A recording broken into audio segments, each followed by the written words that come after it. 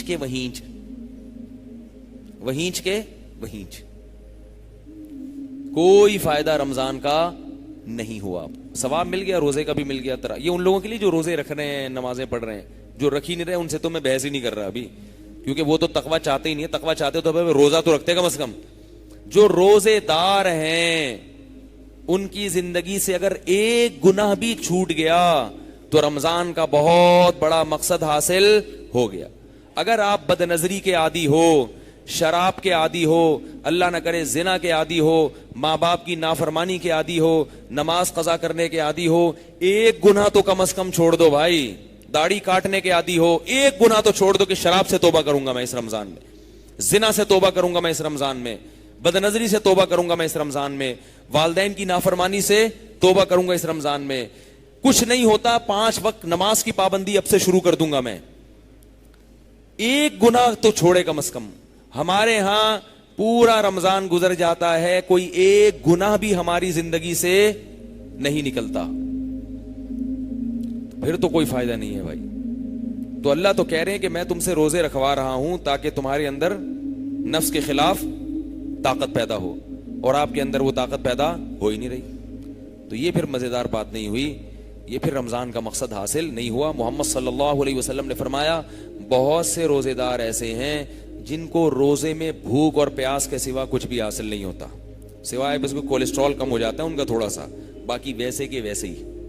اور بہت سے رات کی عبادت کرنے والے, نمازیں پڑھنے والے ایسے ہیں جن کو رات میں نیند خراب کرنے کے علاوہ کچھ بھی حاصل نہیں ہوتا.